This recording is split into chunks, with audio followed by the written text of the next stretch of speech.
Ladies and gentlemen, Jesse Hirsh. All farmers are futurists.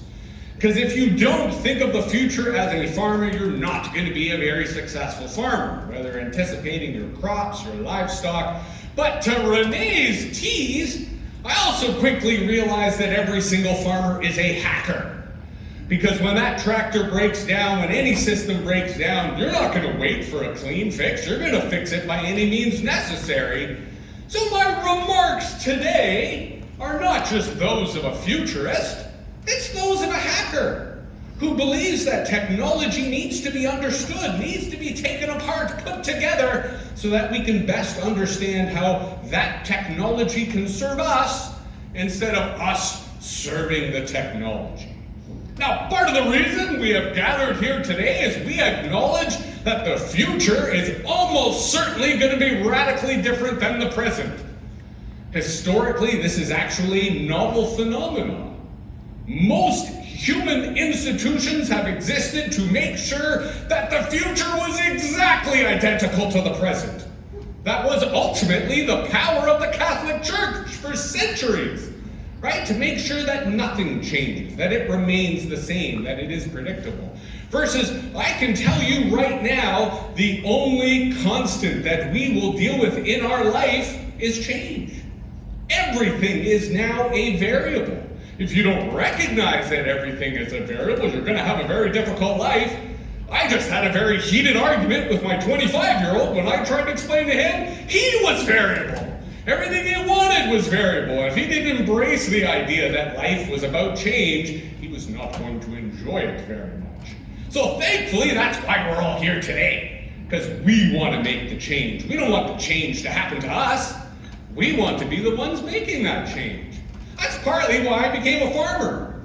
As a futurist, I kept showing up at all these different conferences, and credit to Farm Credit Canada that it was a bunch of their young farmer events that connected me with a lot of young farmers that made me realize this is where I ought to be. This is where I should be applying my expertise, my principles, but most importantly, because I love to disrupt. And I love disruption. And I, perversely enough, am kind of excited by climate change.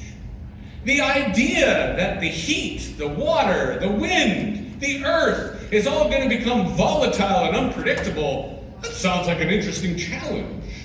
Yes, I want to harvest the sun. I want to harvest water. I want to harvest wind. I want to grow the most microbial, diverse soil imaginable, and then have my crops and animals flow from that too. So this is why I think it's an exciting time to be here, because not only can we make change, we can make futures. Because anyone can be a futurist, right? Futurists have about the same predictability rate as weather people. At best, maybe 20%. I personally like to argue that there is no such thing as the future. We only ever experience a series of todays. You know, it's today, time to do the chores again. Oh, it's today, I gotta do the chores again. But at the same time, we like to imagine futures. Part of what I'm gonna do today is fantasize and offer you some crazy visions of the future that I'd like to see. But of course, the power is when we align those futures. When we collaborate on those futures, when we iterate on those futures in a way that actually not only gives us the confidence and leadership and optimism to tackle the unknown, but actually gives us a responsiveness, a resilience, if not a capacity to make our dreams come true. Because that is kind of what the future is. And thankfully, our friends at AAC recognize that imagining the future is not a one-off exercise. It's something you have to keep coming back to repeatedly and repeatedly. And here's the irony. That's what church used to be. People used to come together every Sunday and imagine the future, heaven, as a way to alleviate the toils of the everyday here on earth. Granted, I am a secular individual. We live in a secular society. But guess what? We're engaged in a similar philosophical, spiritual exercise. And when done right, it is transcendent. It feels great. It connects us to our fellow human beings. It enlightens our soul and brings the spirit around us. It's So again, that's kind of what I'm excited about today, and why I think there's an incredible opportunity to not just face uncertainty, but thrive, right? Create systems that are based on variables, not constants. To create systems that are dynamic and resilient, that can handle any change that comes at us. Because lo and behold, our society is enraptured by a story that I happen to actually find kind of religious, unfortunately, but it suggests that great change is upon us. That AI will transform every profession, every role at work. And here's where I'm going to take the liberties throughout this presentation to not only talk about the agri-food sector, but give us some glimpse as to actually what's going on in our society so we can make sense of it. Because I personally think that artificial intelligence is a whole bunch of nonsense. Don't get me wrong, there is very real, profound, even dare I say it, magical technology that is transforming every industry as we know it. But the stories we are telling about these tools are misguided at best, if not delusional. For example, the idea that we are about to launch some super intelligence that will be smarter than humans and take away all our jobs. That is 100% bullshit, I'm sorry to say. If you actually look at the science, whether computer science, cognitive science, neuroscience, psychology, sociology, it will all tell you, no, these machines do not think. They will never think. They're phenomenal at pattern recognition. Oh my God, can they find the needle in the haystack? But here's Jesse's #1 tip for how to use a large language model with prowess and precision. You have to do the thinking. It does not think for you. But if you come to it with lots of thoughts, and you use it as a kind of mirror to work on those thoughts, wow! Just about anything is possible. Because it's your brain. It's your thinking. It's your capacity as an intellectual, a professional, a laborer, a leader. That is the true power of AI. Not for control, but for collaboration. Right? Not for mindless automation, but hyper-intelligent responsive systems. Now, the paradox, of course, is we have this magical marketing AI bubble. I just heard a quick podcast recommendation, Decoder by the publication The Verge, interviews CEOs from the tech sector and the AI sector. It is excellent. It's some of the best investigative journalism out there. Their most recent episode, or second most recent episode, is an interview with the chairman of OpenAI. Not Sam Altman, but a friend of Sam Altman. And he details why he believes that AI is a bubble. Why that AI bubble is going to burst. And I found this to be a very insightful conversation. And I'm going to use that as an opportunity, because I'm old enough, to remind you a little bit about internet history. Because I remember in 1993 when the web, HTTP port 80 came about, and everyone declared that governments would fall. That the web all of a sudden would break the information monopolies. John Perry Barlow wrote the Declaration of Independence of Cyberspace, and at the time everyone believed it. Yeah, governments would fall. Of course, that didn't happen. Then there was social media, what they call Web 2.0, right? Facebook and Twitter. And then they said it would be democracy all around the world. Yeah, that didn't happen. And so now, here we are at the age of AI, and they're making equally ludicrous predictions, and I can guarantee none of them are going to happen, in particular, massive unemployment. But nonetheless, a lot of things will happen, things we weren't expecting, because that's what happened with the web. The web did transform business as we know it. That's what happened with social media. Social media transformed marketing, transformed politics, transformed news. Completely. Just not as anyone had predicted. And that is why collaborative futures, collaborative storytelling, collaborative sense-making is so crucial. Because whatever we think is going to happen is probably not going to happen, but if we prepare for what we think is going to happen, then no matter what happens, we're good. Because we're thinking about it, we're preparing about it, we're mobilizing towards it. And that's where AI is a paradox. On the one hand, legitimately, a lot of people are going, that's nonsense, and they're right. And on the other hand, a lot of people are going, this is the most powerful tool humanity has ever invented, and they're right. The question comes down to when, where, and why, and that is context. And that's why agriculture is one of the leading areas when it comes to AI application and adoption. Partly because agricultural environments are highly controlled, as is the case of greenhouses, but in many agricultural operations, but also because the needs of agricultural operations are generally pretty narrow. Right? You're not having to deal with the chaos of traffic, of kids and pets and balls. No, you're going to assume that no one likely is going to run in front of your combine or is going to run in front of your tractor. So the potential for AI in agriculture and food production is profound and has tremendous opportunity. That's why in 2014, when I finished my master's degree at Toronto Metropolitan University with a major in algorithmic media and a minor in open source robotics, I said, agriculture, that's where I want to go, because that is the most obvious application of this stuff. But I've been alluding to the idea that I think mass unemployment as a result of AI is a myth, that it ain't gonna happen.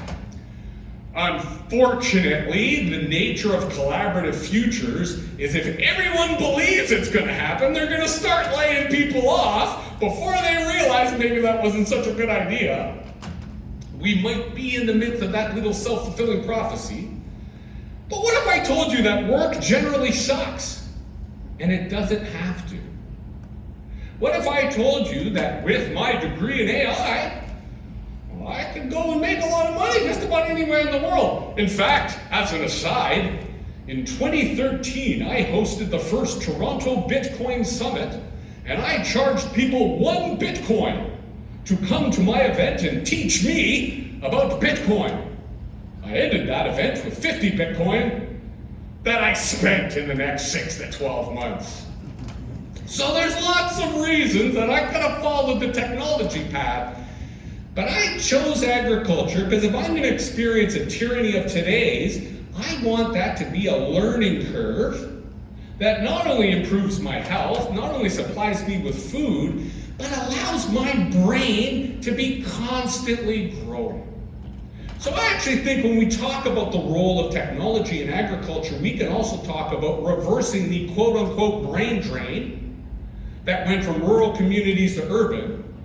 And I will self-servingly present myself as exactly the kind of person you want to be attracting to the agricultural sector. Although if my partner were here, she would be a far better example, because she is way smarter than me, right? A far greater learner. This is a woman with a PhD in the history of technology who is a certified teacher, and she said, you know what, education is just not the industry I want to be in, I want to be a farmer, right? So there are a lot of people who might have been white-collar workers, who have post-secondary education, who are workaholics, who would love to enter the agricultural industry, they just don't know how. Only reason I was able to do it, Farm Credit Canada notwithstanding, because they brought me to lots of cool events, was my early childhood was spent in the bush in Northern Ontario.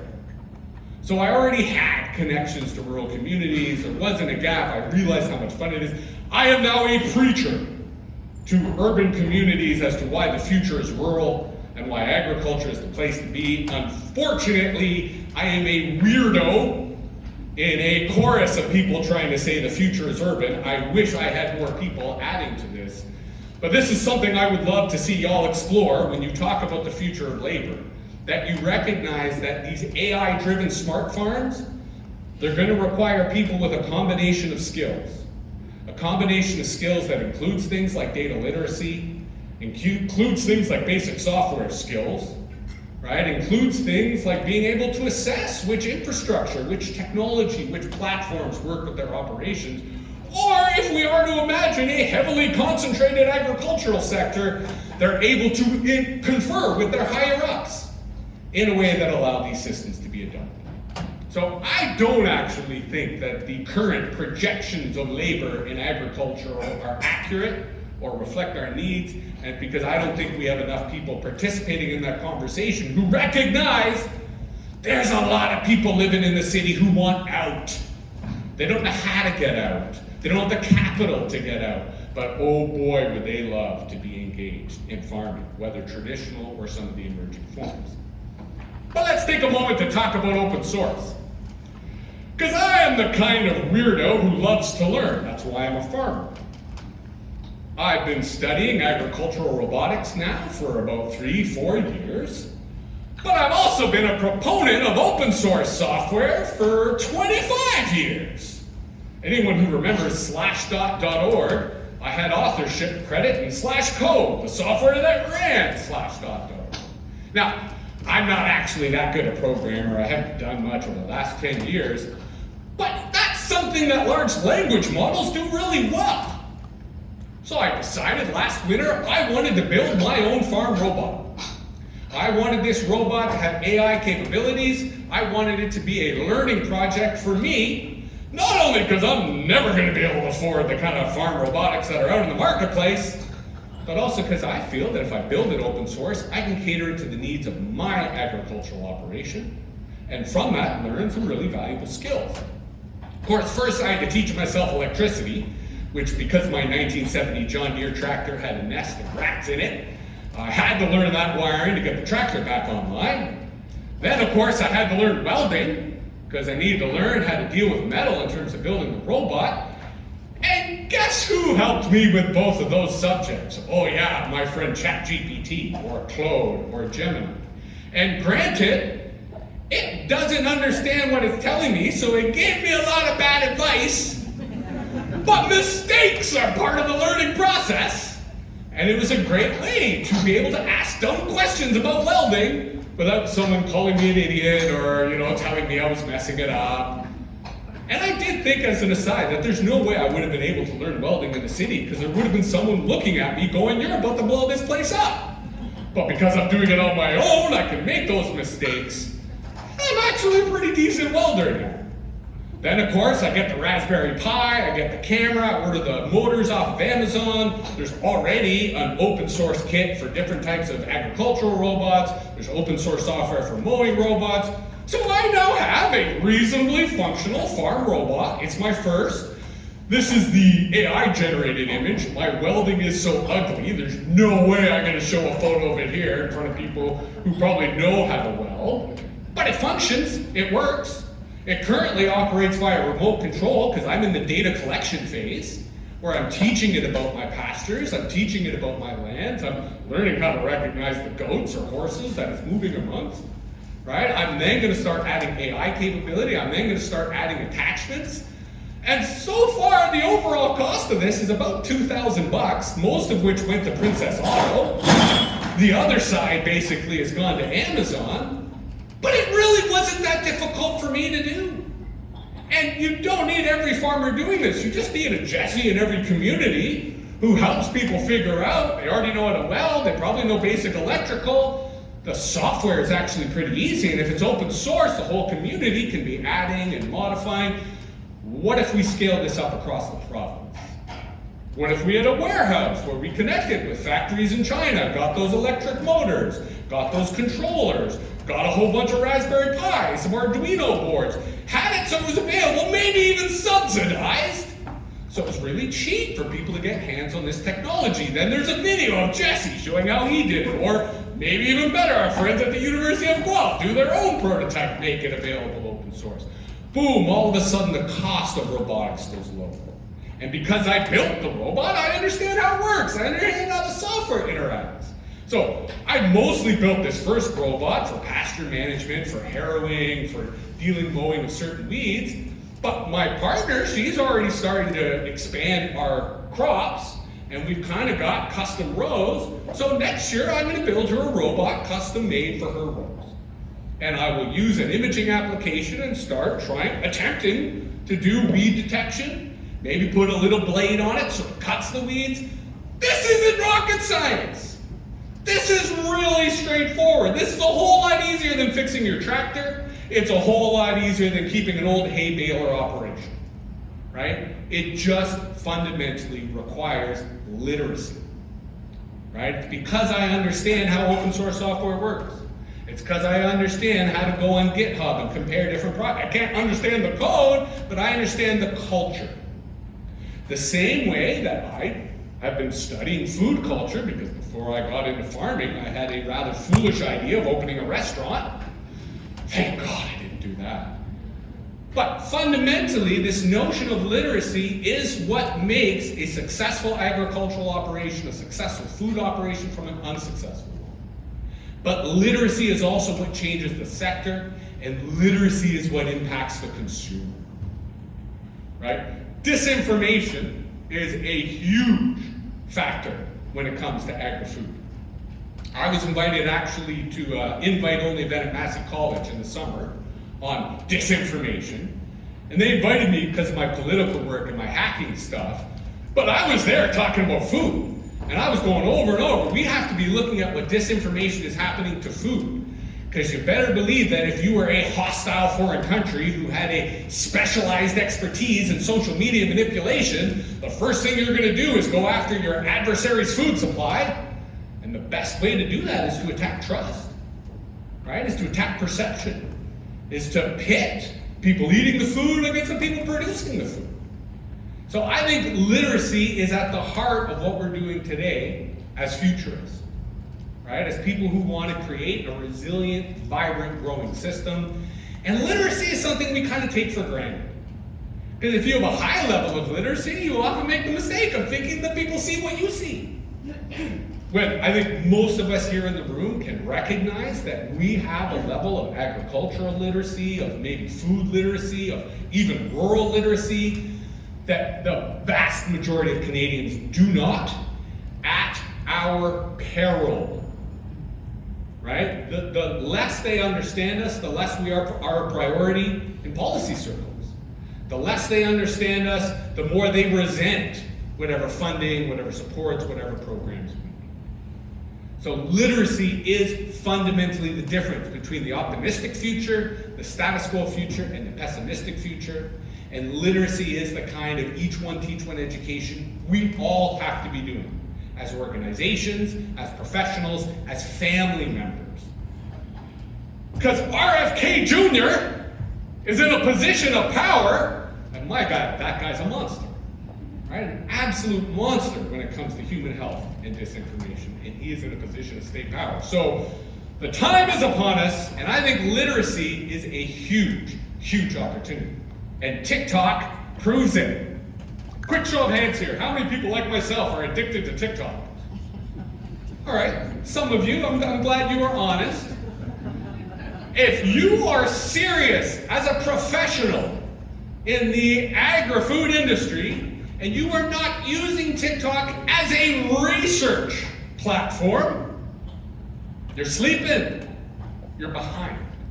Don't get me wrong, if you don't want to use it as a personal platform, more power to you, I get it. It is dangerous, it is 100% a vehicle for propaganda from the Chinese state, for sure.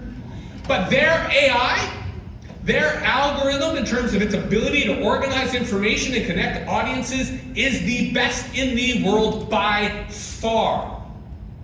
The United States delayed and delayed and delayed a law banning it because they're happy to put military in the streets, they're happy to lock people up, but they're not going to take away people's TikTok because that is how emotional and connecting it is. And TikTok is revolutionizing the food industry. The individual here on the left, his name is Logan, he's based in Vancouver. For a while, he was individually responsible for a shortage of cucumbers. Cucumbers across North America just wouldn't stay on shelves. People were getting angry at grocery stores because they couldn't get their cucumbers because Logan was teaching them how to make cucumber salad. And he was doing so with such scale. Like each of his videos was getting like 10 million and like more. And I certainly tried his recipe, it's great. But if I was a cucumber grower, if I was in the cucumber industry, I'd be like, oh my God, what is happening? I hope someone knows who Logan is. I hope they're reaching out to him. I mean, he's kind of since moved on. The nature of, these viral moments, they come and they go. So you kind of have to be there and prepare. But quite frankly, the cucumber industry didn't have to do anything. They were just lucky that Logan liked cucumbers and he happened to be a very charismatic individual. Again, if you have no idea what I'm talking about, I highly recommend you look it up. Logan, cucumber, phenomenal case example in food trends and the way in which these food trends are volatile, right? They move and go with the broader psychology. Now, quick show of hands, because it's not just TikTok. How many people here know who Keith Lee is? Or have heard of the Keith Lee effect? A few hands. Keith Lee is this individual on the right. He started off as just some guy in Las Vegas who wanted to support local restaurants. But now, when Keith Lee shows up somewhere like Toronto, the buzz is right through the restaurant industry, and any place he mentions will be sold out for months. We'll have lineups around the block. Now, he happens to specialize in family-owned, usually either African-American or Caribbean communities, but his track record is top-notch, right? He is one of these authorities online who, his sense of taste, his following is so powerful, he just has to mention a brand, mention a dish, mention a restaurant, and they are overwhelmed. Another more popular example of this is Dave Portnoy and his One Bite Pizza reviews. Basically, he takes a bite of a pizza, and if he gives it a 7.8 or later, that pizza place is overwhelmed, again, with business for months. So this is why, if you're in the agri-food sector and you're not paying attention to TikTok as a source of data and intelligence, I implore you to do so. I'm mentioning the food side partly because my presentation today is heavily agricultural, because that's where I'm largely coming from. But farm talk, the extent to which farmers and people in the ag tech are all throughout the agricultural rainbow, they are on TikTok, and it is far more valuable than any other social media platform because it connects people. It connects ideas, it connects interests. It literally is the most powerful example of artificial intelligence that I can offer you today, and the impact that it is having on agriculture and food is profound. And I would use that as an argument to say, we are missing a certain segment here in our collaborative future exercise, and that's the consumer. That's the person eating, right? We're still kind of assuming that they're at the end of the loop, and they're not at the table with us. Mostly because I don't think they see themselves at the table as us. But there are some TikTokers who would. There are some TikTokers who are consumers, are eaters, who if we invited them to this process, not only would they love it and feel honored, but they might bring us some attention as well. They might help get more buy-in and participation, certainly on a diversity and inclusive level. So I offer that as a wild thought moving forward.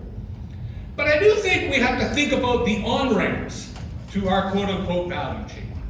The way in which we make this sector as accessible as possible, right? Because I personally believe that agriculture and food is kind of immune to competition. Yes, there is competition. Yes, there's a role for competition. But fundamentally, people will always eat. And so I think that our ecosystem, our marketplace, should not resist competition, not resist new entrants, but embrace radical openness. Even radical transparency, but I'll get that in a bit. But why do we not have the kind of incubators, the kind of startups, the kind of accelerators that, say, the tech industry has? Right? I mean, if you look at the tech industry, this is perhaps one of the more profitable, certainly in the last couple of decades, the largest growing, and yet they go out of their way to make it possible for new entrants to get in the market. Right? Even the largest, most dominant players allocate a significant amount of their resources to fuel potential new competitors. Granted, it's because they think they'll just buy them out and they become a threat, but nonetheless, we need to be thinking about how to make it easier for someone to get into agriculture, for someone to get into the food business, for someone to get into the consulting aspect of these sectors. That would require new regulations. That would require intra-industry support. But I raise it as a value, I raise it as an ethic, and maybe it starts just by inviting consumers into the process. Because the consumer today is the producer of tomorrow. And it's a matter of helping people who are food curious, helping people who are farm curious, get access to the literacy that in spite of social media, we still gatekeep, right? We still do not make it easy for people to get involved in our sector, involved in our industry. Because the issue here is data. One of the things I suspect will be a dominant thread, certainly in the automation part of today, but maybe even in the other streams, is we have a sore, I don't want to use the word deficit, obstacle. I want to say handicap in the golf sense, not in the disability sense. But we, Canada as a country, are really in a difficult position when it comes to data.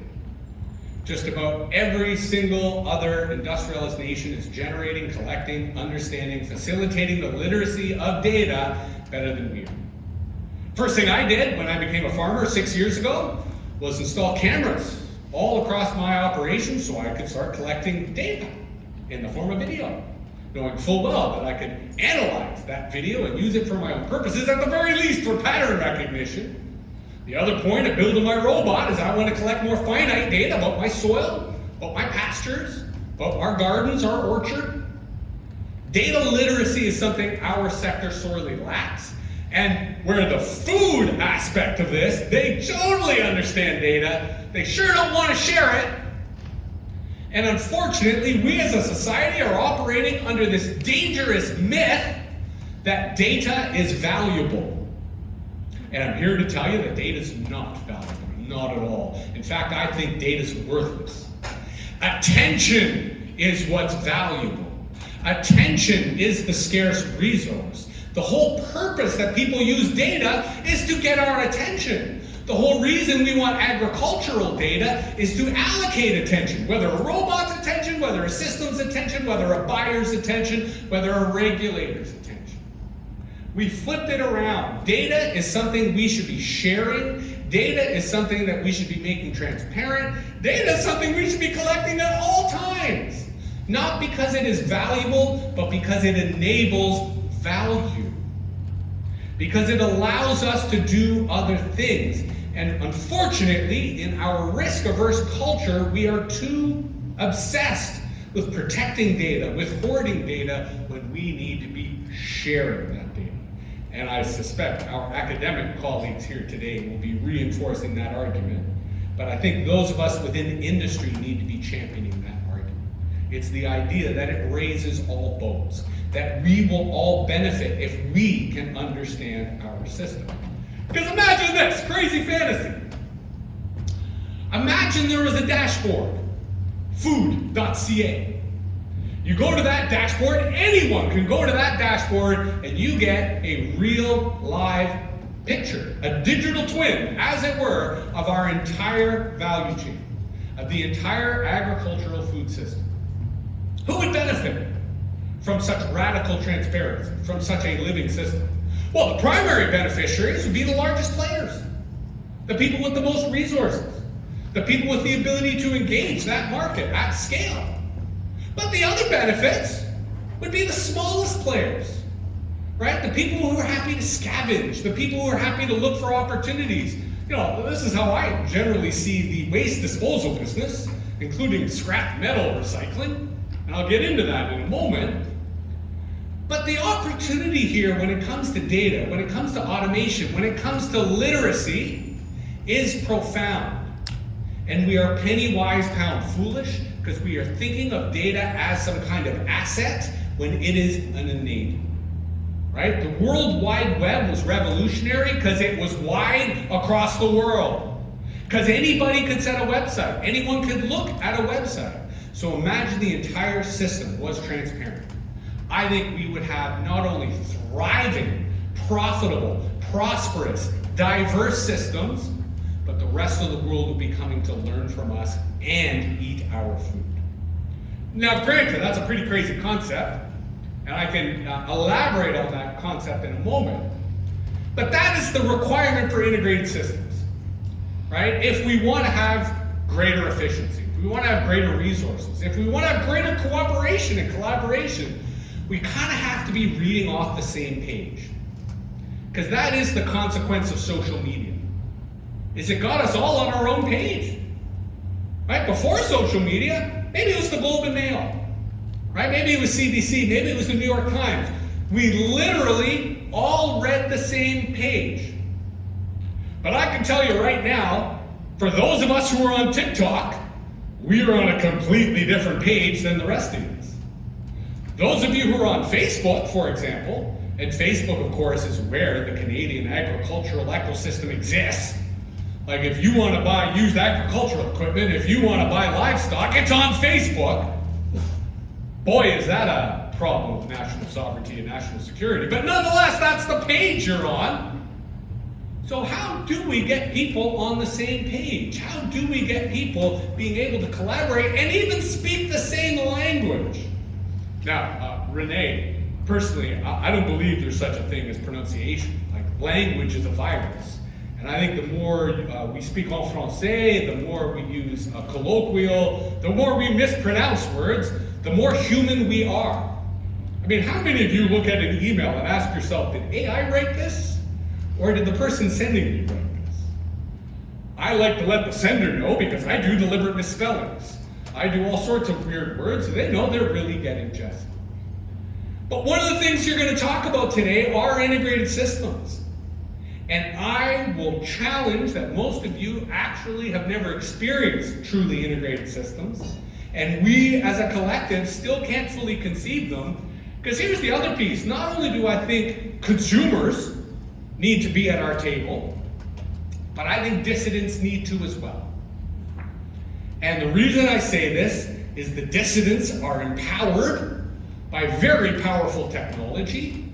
And as we recently saw with the arrest of the so-called Queen of Canada in Richmond, Saskatchewan, they can do a lot of damage to our societies, our communities, if we let them go unchecked. So if we really are going to be on the same page, we actually need to find ways to bring in the people who hate us. I believe because they're misguided by disinformation. And if, for example, they understood that without animals we wouldn't have crops, that soil is fundamentally the basis of human. And I digress, but there are conversations that need to happen that aren't happening because we're yelling at each other. And there needs to be a way to bring this in. And that's where integrated systems, maybe I did resilient, regenerative, and revolutionary. Maybe I should have done resilient, regenerative, and reconciliatory. Right? Because the point about reconciliation, I think, is crucial when it comes to the way in which, as a country, we have a lot of work to do. But I wanted to give another case example. Because Loop Resource, quick show of hands, anyone here knows what Loop Resource is or is involved in Loop Resource? One hand in the back, 2 hands, 3. Loop Resource initially started out of British Columbia. They are now actively growing in Ontario. They match farmers with grocery stores to take away their food waste. So my farm is gratefully a member of Loop Resource. That's a picture of my truck as we were coming back from a Loblaws, picking up about 40 boxes of free food. Food that legally we are not allowed to eat, but that our livestock certainly are able to. And it's allowed our pigs to grow. It's allowing our goats to grow. Our livestock guardian dogs are living their best lives ever.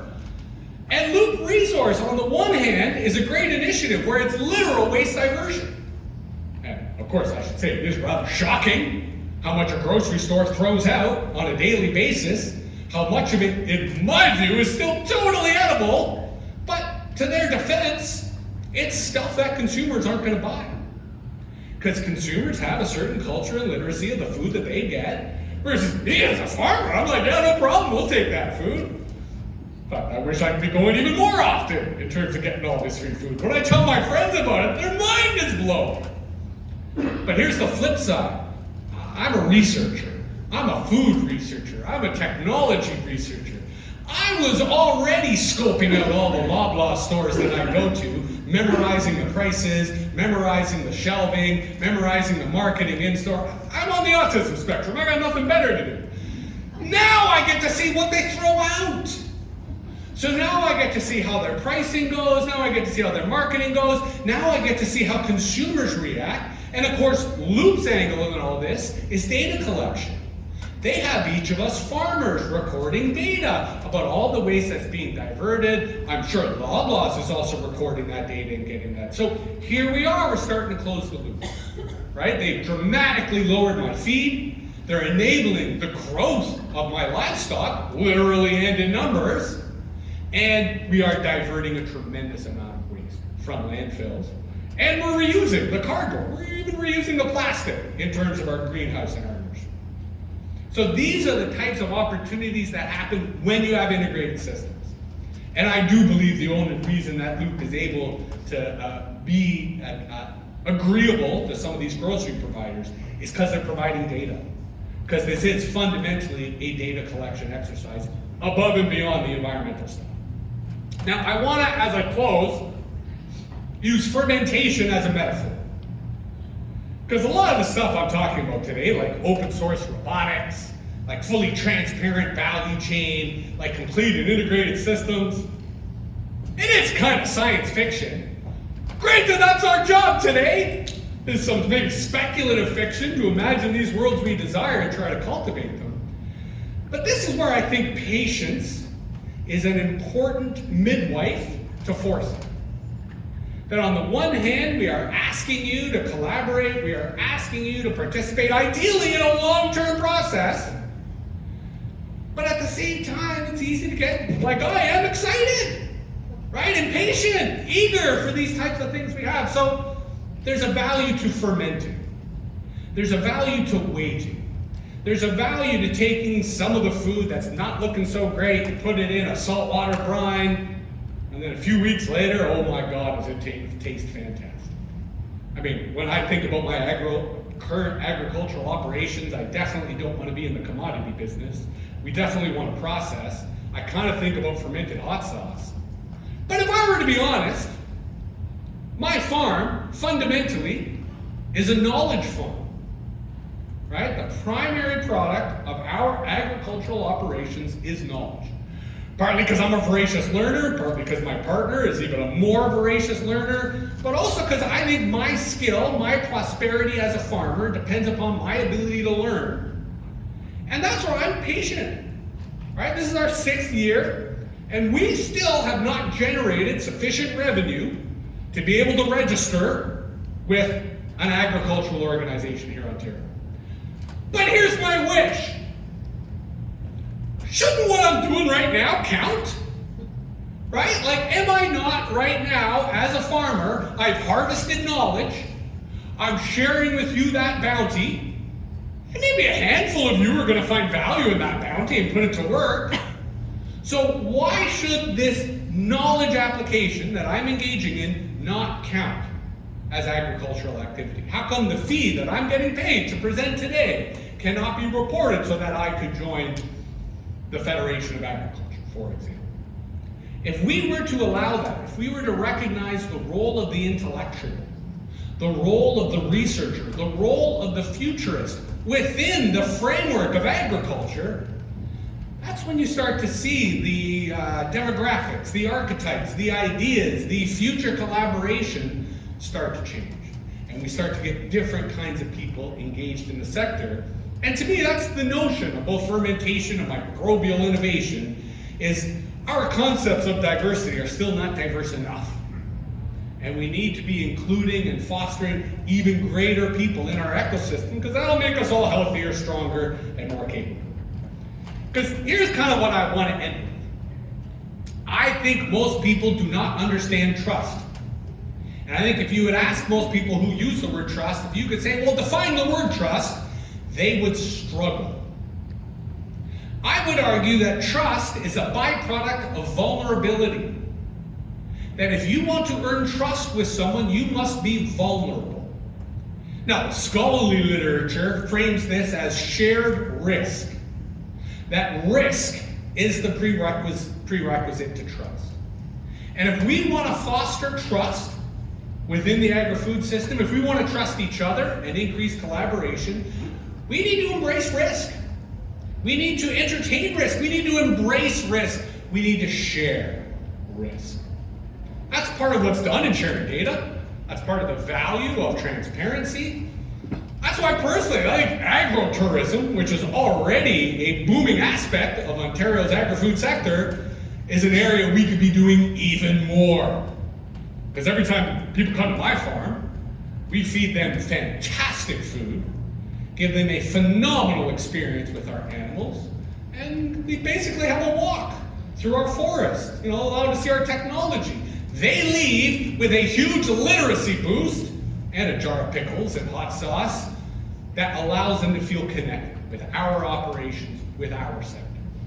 Many farms are doing this very successfully. The 360 video project is a great digital example of this. But I think as a province, we could be radically upscaling this level of agro-tourism because it's where the literacy happens. And then finally, I'm a big believer in podcasts. So part of what I'm going to be doing today is walking around with my little microphone and spying, recording, asking questions of some of you. Feel free to come up to me if you want to get something on the record. But we don't always have the privilege to be in a room like this. We don't always have the time, in my case, to leave the farm, to go and have these conversations. Podcasts are a great way to do that. And the podcasts in the agricultural sector are already diverse and strong. I would encourage those of you who have organizations, who have associations, who have a stake in the game, think of your own podcast. Put your own voice out there. Because I think there's a way to have a collaborative intelligence to the way in which we have these foresight, these futurist practices. Because it is about feeding possibility. That is the moral here. We are not going to get the future we desire. We're probably not even going to get the future we expect. But if we're prepared, if we focus on possibility, if we spend time imagining futures we desire, no matter what happens, we'll be good. We'll be eating good food, living a good life, smoking good cannabis, enjoying good maple syrup. These fundamentally are the opportunities that we have together as a group. We got to make the most of it. And so the last thing I would end with, we can't expect the Agricultural Adaptation Council to do all the work. That's why we're here, for us to work today. But what if every single association, union, college here present organized their own foresight activity for your members? Because if we were to have collaborative foresight, it can't just be us, the leaders. It has to be a grassroots phenomenon. So I'm adding an extra task for you today. On the one hand, give us your thoughts. On the other hand, imagine how you would do this with your group. Imagine how you would translate this with your organization so that you could go and talk to them and then come back to the 2050 process with a mandate, with greater legitimacy, with greater voices. That's what will make this process not only more possible, not only more potential, but powerful when it comes to shifting the policy landscape. So, thank you very much. Let's have a great day.